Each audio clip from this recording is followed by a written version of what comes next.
Welcome to Ellery Queen's Mystery Magazine's fiction podcast. I'm EQMM's editor, Janet Hutchings.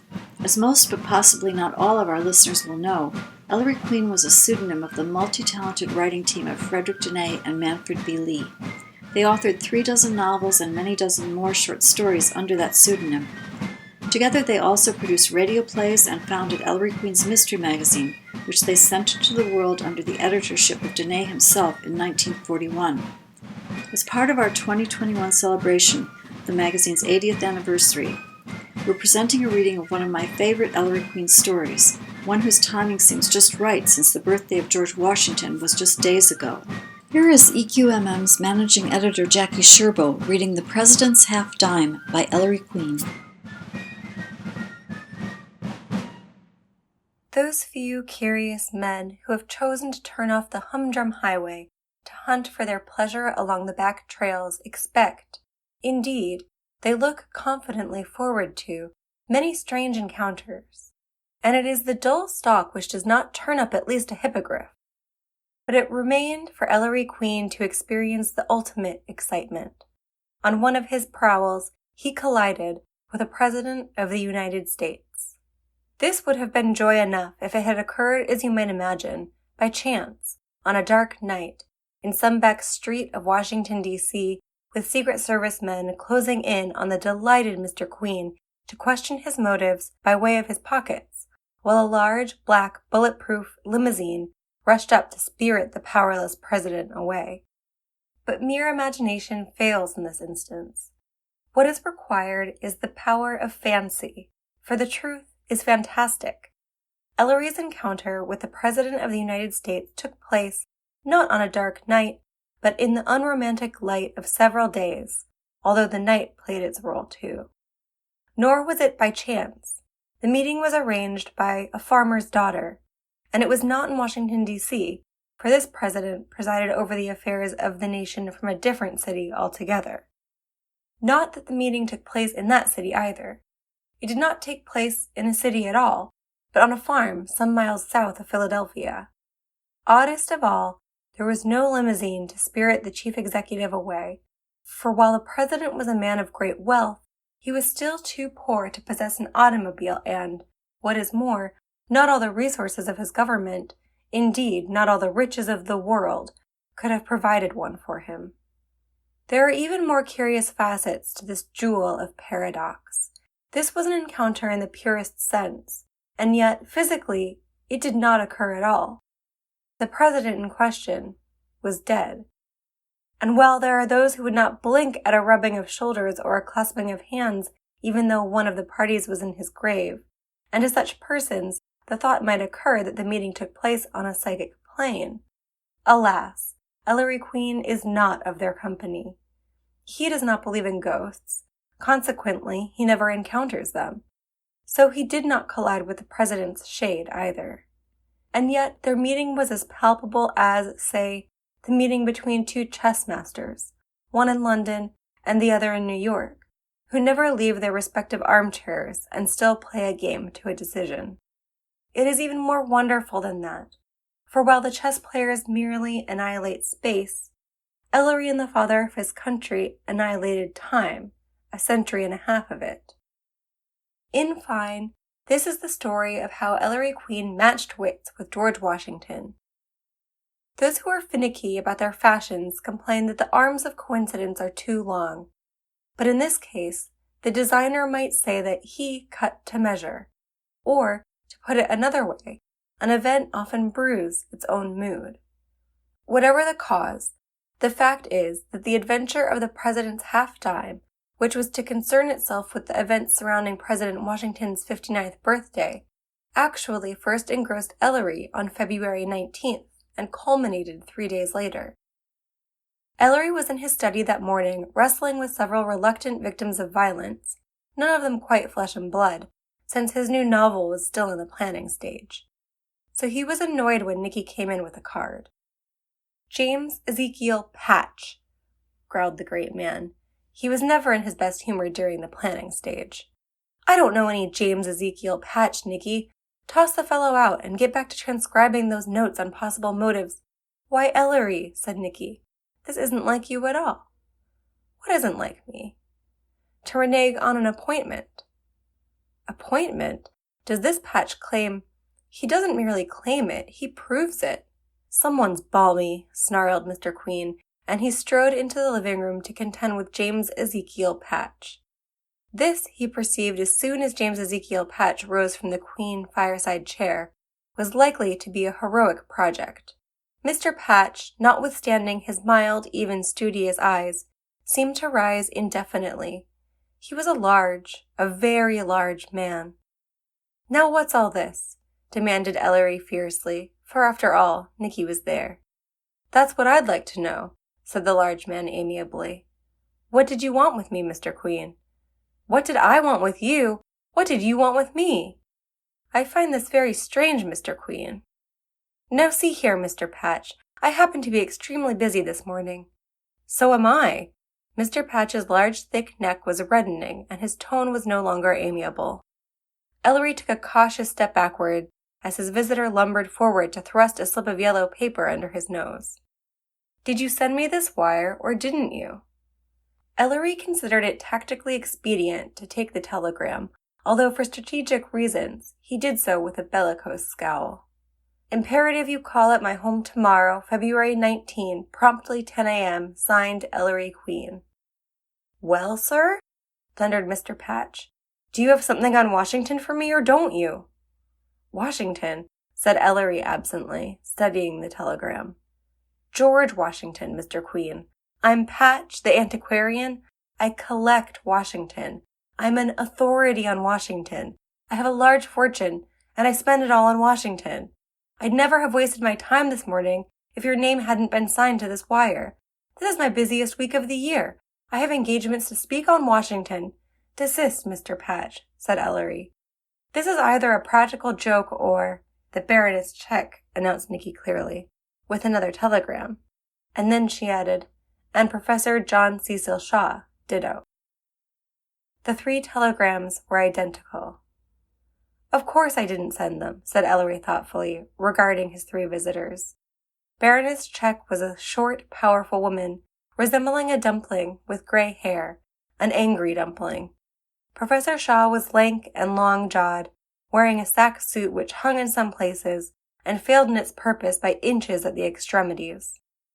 Along with Mr. Patch, they constituted as deliciously queer a trio as had ever congregated in the Queen apartment. Their host suddenly determined not to let go of them. On the other hand, someone obviously did, using my name. "Then there's nothing more to be said," snapped the Baroness, snapping her bag for emphasis. "I should think there's a great deal more to be said," began Professor Shaw in a troubled way. "Wasting people's time in this way." "It's not going to waste any more of my time," growled the large Mr. Patch. "Washington's birthday only 3 days off." "Exactly," smiled Ellery. "Why don't you sit down? There's more in this than meets the eye. Baroness Check, if I'm not mistaken, you're the one who brought the fabulous collection of rare coins into the United States just before Hitler invaded Czechoslovakia. You're in the rare coin business in New York now." "Unfortunately," said the Baroness coldly, "one must eat." "And you, sir? I seem to know you." "Rare books," said the professor in the same troubled way. "Of course. John Cecil Shaw, the rare book collector. We've met at Mims and other places." I abandoned my first theory. There's a pattern here, distinctly unhumorous. An antiquarian, a coin dealer, a collector of rare books. Nicky, whom have you out there this time? "If this one collects anything," muttered Nicky into her employer's ear, "I'll bet it has 2 legs and hair on its chest. A darn pretty girl." "Named Martha Clark," said a cool voice, and Ellery turned to find himself regarding one of the most satisfying sights in the world. "Ah, I take it, Miss Clark, you also received one of these wires signed with my name." "Oh no," said the pretty girl, "I'm the one who sent them." There was something about the comely Miss Clark which inspired, if not confidence, at least an openness of mind. Perhaps it was the self-possessed manner in which she sat all of them, including Ellery, down in Ellery's living room, while she waited on the hearth rug, like a conductor on the podium, for them to settle in their chairs. and it was the measure of Miss Clark's assurance that none of them was indignant, only curious. "I'll make it snappy," said Martha Clark briskly. "I did what I did the way I did it because, first, I had to make sure I could see Mr. Patch, Baroness Check, and Professor Shaw today. Second, because I may need a detective before I'm through. Third," she added, almost absently, "because I'm pretty desperate. My name is Martha Clark. My father Tobias is a farmer. Our farm lies just south of Philadelphia. It was built by a Clark in 1761, and it's been in our family ever since. I won't go gooey on you. We're broke, and there's a mortgage. Unless Papa and I can raise $12,000 in the next couple of weeks, we lose the old homestead." Professor Shaw looked vague, but the Baroness said, "Deplorable, Miss Clark. Now, if I'm to run my auction this afternoon," and James Ezekiel Patch grumbled, "If it's money you want, young woman." "Certainly it's money I want, but I have something to sell." "Ah," said the professor. Said the antiquarian. Mr. Queen said nothing, and Miss Porter jealously chewed the end of her pencil. "The other day, while I was cleaning out the attic, I found an old book." "Well now," said Professor Shaw indulgently. "An old book, eh?" "It's called The Diary of Simeon Clark. Simeon Clark was Papa's great-great-great something or other. His diary was privately printed in 1792 in Philadelphia, Professor, by a second cousin of his, Jonathan, who was in the printing business there." "Jonathan Clark, The Diary of Simeon Clark," mumbled the cadaverous book collector. "I don't believe I know either, Miss Clark. Have you—" Martha Clark carefully unclasped a large manila envelope and drew forth a single yellowed sheet of badly printed paper. The title page was loose, so I brought it along. Professor Shaw silently examined Miss Clark's exhibit, and Ellery got up to squint at it. "Of course," said the professor, after a long scrutiny in which he held the sheet up to the light and performed other mysterious rites. "Mere age doesn't connote rarity, nor does rarity of itself constitute value, and while this page looks genuine for the purported period, and is rare enough to be unknown to me, still—" "Suppose I told you," said Miss Martha Clark, "that the chief purpose of the diary, which I have at home, is to tell the story of how George Washington visited Simeon Clark's farm in the winter of 1791. "Clark's farm? 1791? Exclaimed James Ezekiel Patch. "Preposterous! There's no record of—" "And of what George Washington buried there," the farmer's daughter concluded. By executive order, the Queen telephone was taken off its hook, the door was bolted, the shades were drawn, and the long interrogation began. By the middle of the afternoon, the unknown chapter in the life of the father of his country was fairly sketched. Early on an icy gray February morning in 1791, Farmer Clark had looked up from the fence he was mending to observe a splendid cortege galloping down on him from the direction of the city of Philadelphia. Outriders thundered in the van, followed by a considerable company of gentlemen on horseback and several great coaches and six. To Simeon Clark's astonishment, the entire equipage stopped before the farmhouse. He began to run. He could hear the creak of springs and the snorting of sleek and sweating horses. Gentlemen and lackeys were leaping to the frozen ground, and by the time Simeon had reached the farmhouse, all were elbowing about the first coach, a magnificent affair bearing a coat of arms. Craning, the farmer saw within the coach a very large, great-nosed gentleman clad in a black velvet suit and a black cloak faced with gold. There was a cocked hat on his wigged head, and a great sword in a white leather scabbard at his side. This personage was on one knee, leaning with an expression of considerable anxiety over a chubby lady of middle age, swathed in furs, who was half sitting, half lying on the upholstered seat, her eyes closed and her cheeks waxen under the rouge. Another gentleman, soberly attired, was stooping over the lady, his fingers on one pale wrist. "I fear," he was saying with great gravity to the kneeling man, "that it would be imprudent to proceed another yard in this weather, Your Excellency. Lady Washington requires physicking and a warm bed immediately." Lady Washington? Then the large, richly dressed gentleman was the President. Simeon Clark pushed excitedly through. "Your Mightiness, sir," he cried, "I am Simeon Clark. We have warm beds, Sarah and I." The President considered Simeon briefly. I thank you, Farmer Clark. No, Dr. Craig. I shall assist Lady Washington myself. And George Washington carried his Martha Washington into the little Pennsylvania farmhouse of Simeon and Sarah Clark. An aide informed the Clarks that President Washington had been on his way to Virginia to celebrate his 59th birthday in the privacy of Mount Vernon. Instead, he passed his birthday on the Clark farm, for the physician insisted that the President's lady could not be moved, even back to the nearby capital, without risking complications. On His Excellency's order, the entire incident was kept secret. It would give needless alarm to the people, he said. But he did not leave Martha's bedside for 3 days and 3 nights. Presumably during those 72 hours while his lady recovered from her indisposition, the President devoted some thought to his hosts. For on the 4th morning he sent Christopher, his body servant, to summon the Clarks. They found George Washington by the fire, shaven and powdered, and in immaculate dress, his stern features composed. I am told, Farmer Clark, that you and your good wife refuse reimbursement for the livestock you have slaughtered in the accommodation for our large company. You're my president, sir, said Simeon. I wouldn't take the money. We wouldn't take the money, your worship, stammered Sarah. Nevertheless, Lady Washington and I would acknowledge your hospitality in some kind. If you give me leave, I shall plant with my own hands a grove of oak saplings behind your house. And beneath one of the saplings, I propose to bury 2 of my personal possessions. Washington's eyes twinkled ever so slightly. It is my birthday. I feel a venturesome spirit. Come, Farmer Clark and Mistress Clark. Would you like that?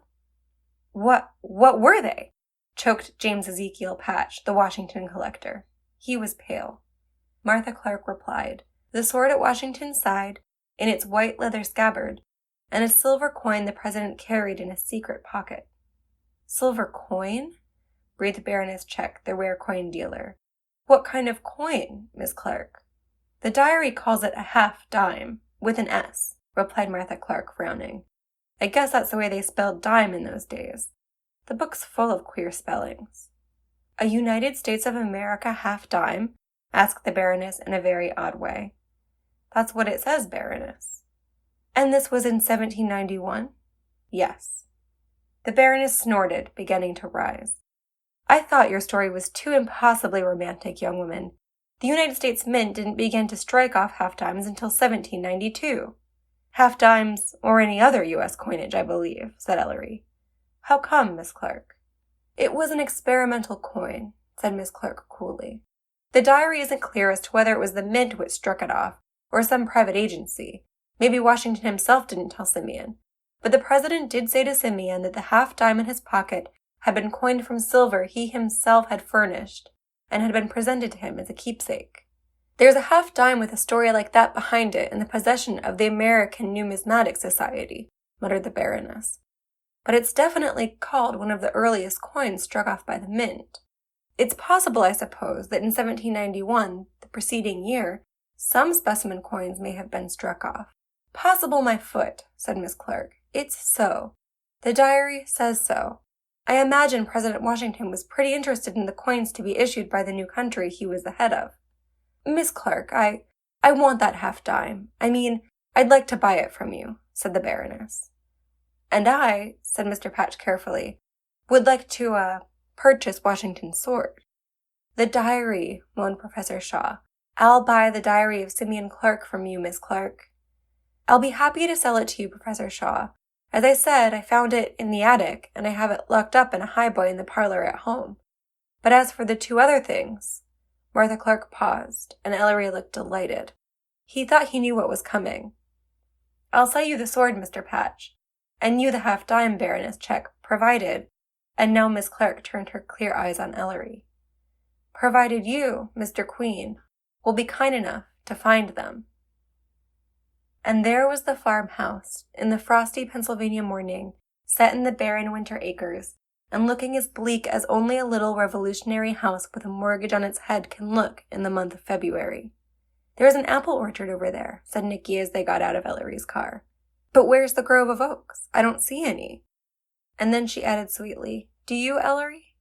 Ellery's lips tightened. They tightened further when his solo on the front door knocker brought no response. "Let's go around," he said briefly, and Nicky preceded him with cheerful step. Behind the house there was a barn, and beyond the barn there was comfort, at least for Ellery. For beyond the barn there were 12 ugly holes in the earth, and beside each hole lay either a freshly felled oak tree on its stump, or an ancient stump by itself, freshly uprooted.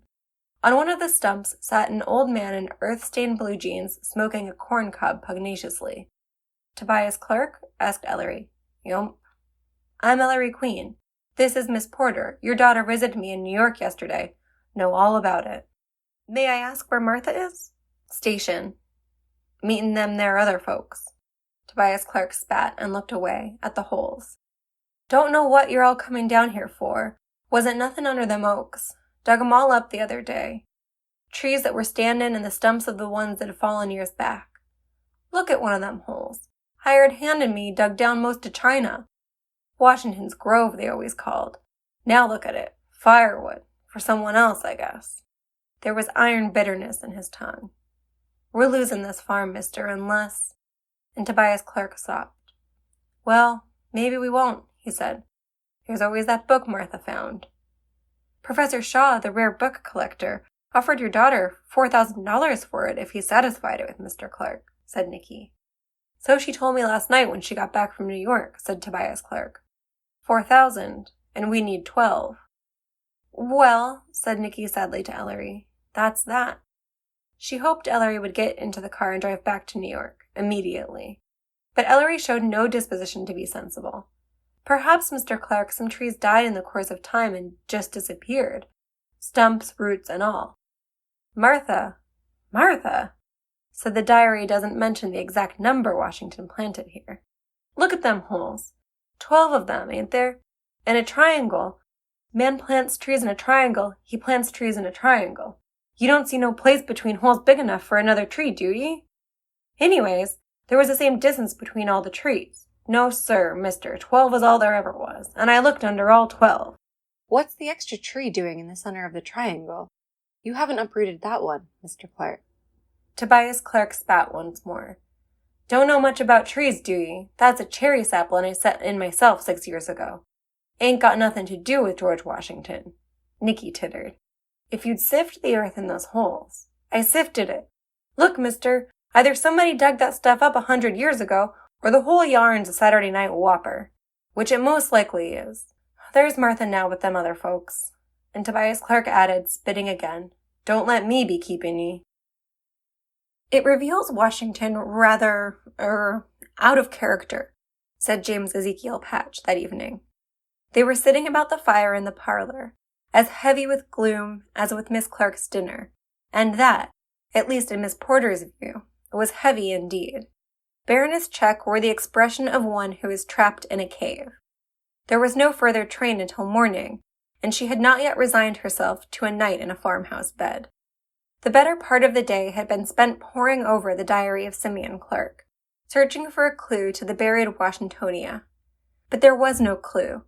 The pertinent passage referred merely to a triangle of oak trees behind the red barn, which His Excellency the President did plant with his own hands, as he had promised me, and then did bury his sword and the half-dime for his pleasure in a case of copper beneath one of the oaks, the which, he said, the case, had been fashioned by Mr. Revere of Boston, who was experimenting with this metal in his furnaces. "How out of character, Mr. Patch?" asked Ellery. "Washington wasn't given to romanticism," said the large man dryly. "No falderal about him. I don't know anything in his life which prepares us for such a yarn as this. I'm beginning to think—" "But Professor Shaw himself says the diary is no forgery," cried Martha Clark. "Oh, the book's authentic enough." Professor Shaw seemed unhappy. "But it may simply be a literary hoax, Miss Clark. The woods are full of them. I'm afraid that unless the story is confirmed by the discovery of that copper case with its contents—" "Oh dear," said Nicky impulsively, and for a moment she was sorry for Martha Clark. She really was. But Ellery said, "I believe it. Pennsylvania farmers in 1791 weren't given to literary hoaxes, Professor Shaw. As for Washington, Mr. Patch, no man can be so rigidly consistent, and with his wife just recovered from an illness, on his own birthday," and Ellery fell silent again. Almost immediately he leaped from his chair. Mr. Clark. Tobias stirred from the dark corner. What? Did you ever hear your father or grandfather, anyone in your family, talk of another barn behind the house? Martha stared at him. Then she cried, Papa, that's it. It was a different barn in a different place, and the original Washington's Grove was cut down or died. Nope, said Tobias Clark. Never was but this one barn. Still got some of its original timbers. You can see the date burned onto the cross tree. 1761. Nicky was up early. A steady hack, hack, hack, borne on the frosty air, woke her up. She peered out of her back window, the coverlet up to her nose, to see Mr. Ellery Queen against the dawn, like a pioneer, wielding an axe, powerfully. Nicky dressed quickly, shivering, flung her mink-dyed muskrat over her shoulders, and ran downstairs, out of the house, and around it past the barn. Ellery, what do you think you're doing? It's practically the middle of the night. Chopping, said Ellery. Chopping. There's mountains of firewood stacked against the barn, said Nicky. Really, Ellery, I think this is carrying a flirtation too far. Ellery did not reply. And anyway, there's something gruesome and indecent about chopping up trees that George Washington planted. It's vandalism. Just a thought, panted Ellery, pausing for a moment. 150-odd years is a long time. For instance, the copper case, breathed Nicky visibly. The roots grew around it. It's in one of these stumps. Now you're functioning, said Ellery, and he raised the axe again. He was still at it 2 hours later when Martha Clark announced breakfast. At 11:30 a.m., Nicky returned from driving the professor, the Baroness, and James Ezekiel Patch to the railroad station. She found Mr. Queen seated before the fire in the kitchen in his undershirt, while Martha Clark caressed his naked right arm. Oh, said Nicky faintly, I beg your pardon. Where are you going, Nicky? Said Ellery irritably. Come in. Martha's rubbing liniment into my biceps. He's not very accustomed to chopping wood, is he? Asked Martha Clark in a cheerful voice. Reduce those foul oaks to splinters, groaned Ellery. Martha, ouch.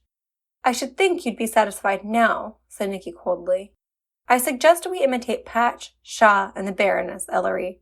We can't impose on Miss Clark's hospitality forever. To Nicky's horror, Martha Clark chose this moment to burst into tears. Martha! Nicky felt like leaping on her and shaking the cool look back into her perfidious eyes. Here now, Martha. That's right, thought Nicky contemptuously. Embrace her in front of me. It's those 3 rats, running out that way. Don't worry, I'll find the sword and half-dime for you yet. You'll never find them, sobbed Martha, wetting Ellery's undershirt. Because they're not here. They never were here. When you stop to think of it, burying that coin, his sword, if the story were true, he'd have given them to Simeon and Sarah. Not necessarily, said Ellery. The old boy had a sense of history, Martha. They all did in those days. They knew they were men of destiny, and that the eyes of posterity were upon them. Burying them is just what Washington would have done. Do you really think so? Martha sniffled. But even if he did bury them, it doesn't stand to reason that Simeon and Sarah would have let them stay buried. They'd have dug that copper box up like rabbits the minute George turned his back. 2 simple country folk, cried Ellery. Salt of the earth. The new American earth. Disregard the wishes of His Mightiness George Washington, first President of the United States? Are you out of your mind? And anyway, what would Simeon do with a dress sword? Beat it into a plowshare, thought Nicky. That's what he'd do. And that half-dime. How much could it have been worth in 1791? Martha, they're here under your farm somewhere. You wait. I wish I could believe it. Shucks, child, stop crying. From the door, Miss Porter said stiffly, You might put your shirt back on, Superman, before you catch pneumonia. Mr. Queen prowled about the Clark acres for the remainder of that day, his nose at a low altitude. He spent some time in the barn. He devoted at least 20 minutes to each of the 12 holes in the earth. He re-inspected the oaken wreckage of his axe work, like a paleontologist examining an ancient petrification for the impression of a dinosaur foot. He measured off the distance between the holes, and, for a moment, a faint tremor of emotion shook him. George Washington had been a surveyor in his youth. Here was evidence that the passion for exactitude had not wearied with the years. As far as Ellery could make out, The 12 oaks had been set into the earth at exactly equal distances, in an equilateral triangle. It was at this point that Ellery sat down on the seat of a cultivator behind the barn, wondering at his suddenly accelerated circulation. Little memories were knocking at the door, and as he opened to admit them, it was as if he were admitting a personality. It was, of course, at this time that the sense of personal conflict first obtruded. He had merely to shut his eyes in order to materialize a tall, large-featured man carefully pacing off the distances between 12 points, pacing them off in a sort of objective challenge to the unborn future. The man Washington had from the beginning possessed an affinity for numbers. It had remained with him all his life. To count things, not so much for the sake of the things, perhaps, as for the counting, had been of the utmost importance to him. As a boy in Mr. Williams's school in Westmoreland, he had excelled in arithmetic. Long division, subtraction, weights and measures, to calculate cords of wood and pecks of peas, pints and gallons, and avoirdupois. Young George delighted in these, as other boys delighted in horseplay. As a man, he merely directed his passion into the channel of his possessions. Through his possessions, he apparently satisfied his curious need for enumeration. He was not content simply to keep accounts of the acreage he owned, its yield, his slaves, his pounds and pence. Ellery recalled the extraordinary case of Washington and the seed. George Washington once calculated the number of seeds in a pound troy weight of red clover. Not appeased by the statistics on red clover, Washington then went to work on a pound of timothy seed. His conclusions were 71,000 and 298,000. His appetite unsatisfied, he thereupon fell upon the problem of New River grass. Here he tackled a calculation worthy of his prowess. His mathematical labors produced the great, pacifying figure of 844,800. This man was so obsessed with numbers, Ellery thought, staring at the ruins of Washington's Grove, that he counted the windows in each house of his Mount Vernon estate, and the number of panes in each window of each house, and then triumphantly recorded the exact number of each in his own handwriting. It was like a hunger, requiring periodic appeasement. In 1747, as a boy of 15, George Washington drew a plan of major law, Washington Turnip Field as surveyed by me. In 1786, at the age of 54, General Washington, the most famous man in the world, occupied himself with determining the exact elevation of his piazza above the Potomac's high water mark. No doubt he experienced a warmer satisfaction thereafter, for knowing that when he sat on his piazza looking down at the river, he was sitting exactly 124 feet, 10.5 inches above it. And in 1791, as President of the United States, Ellery mused, he was striding about right here, setting saplings into the ground, 12 of them in an equilateral triangle, and beneath one of them he buried a copper case, containing his sword and the half-dime, coined from his own silver. Beneath one of them. But it was not beneath one of them, or had it been, and had long ago been dug up by a clerk. But the story had apparently died with Simeon and Sarah. On the other hand, Ellery found himself irrationally reluctant to conclude the obvious. George Washington's lifelong absorption with figures kept intruding. 12 trees, equidistant, in an equilateral triangle. What is it? He kept asking himself, almost angrily. Why isn't it satisfying me? And then, in the gathering dusk, a very odd explanation insinuated itself. Because it wouldn't have satisfied him. That's silly, Ellery said to himself abruptly. It has all the earmarks of a satisfying experience.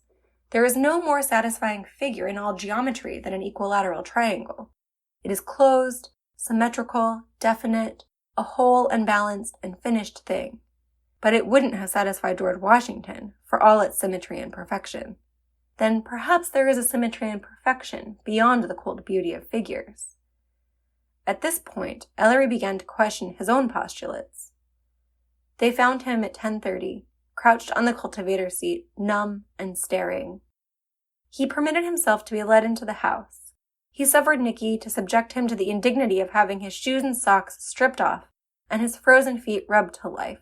He ate Martha Clark's dinner, all with a detachment and indifference which alarmed the girls and even made old Tobias look uneasy. If it's going to have this effect on him, began Martha, and then she said, Ellery, give it up, forget it. But she had to shake him before he heard her. He shook his head. They're there. Where? Cried the girls simultaneously. In Washington's Grove.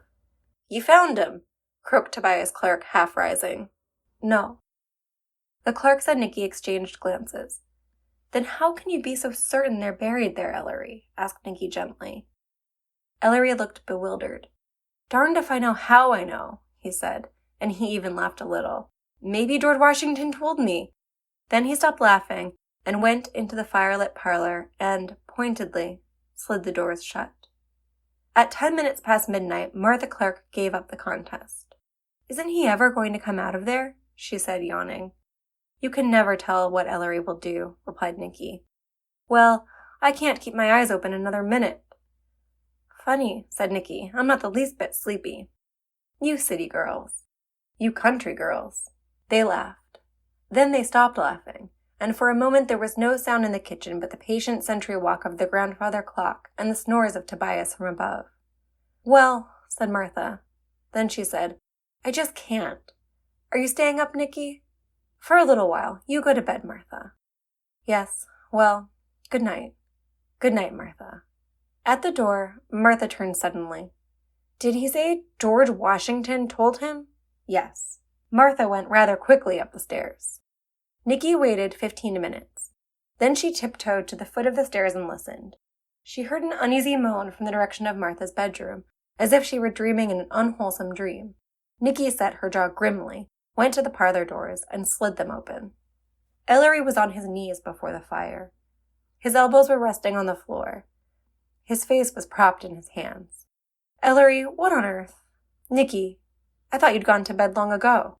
In the firelight, his face was haggard. But what have you been doing? You look exhausted. I am.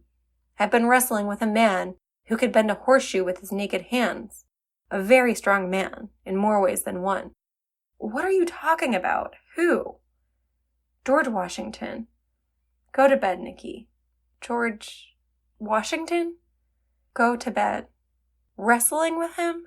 Trying to break through his defenses. Get into his mind. It's not an easy mind to get into.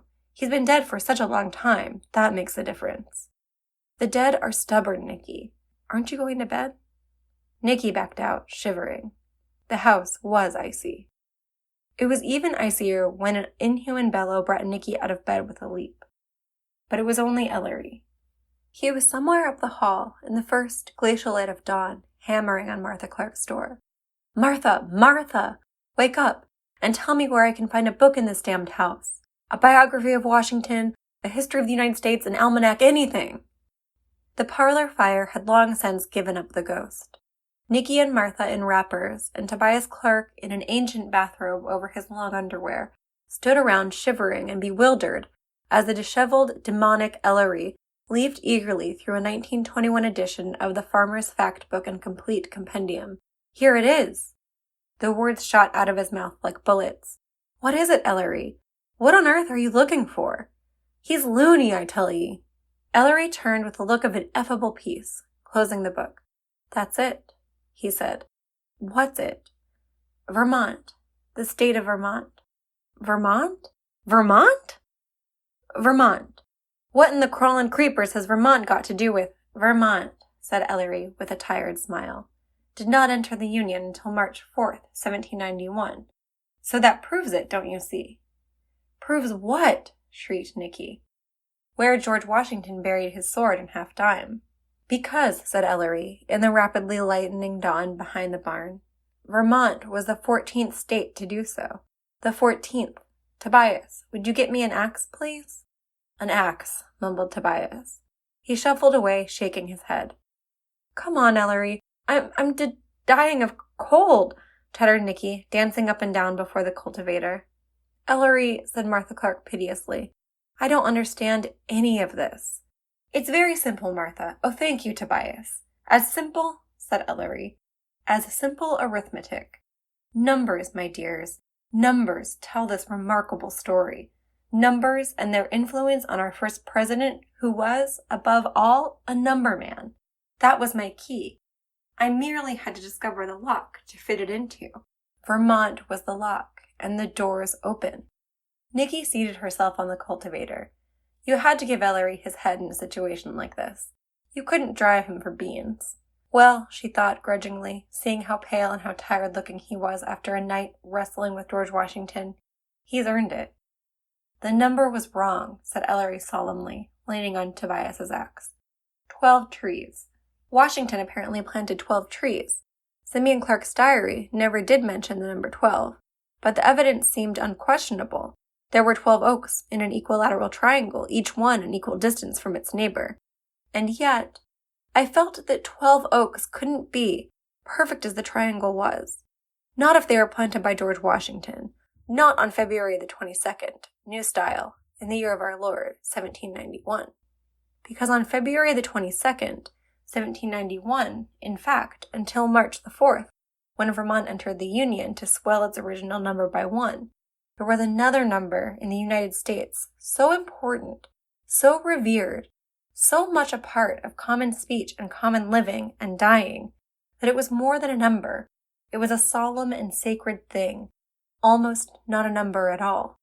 It overshadowed all other numbers, like the still unborn Paul Bunyan. It was memorialized on the new American flag in the number of its stars and the number of its stripes.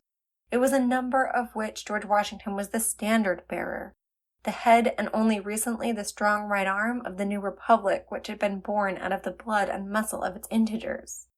It was a number which was in the hearts and minds and mouths of all Americans.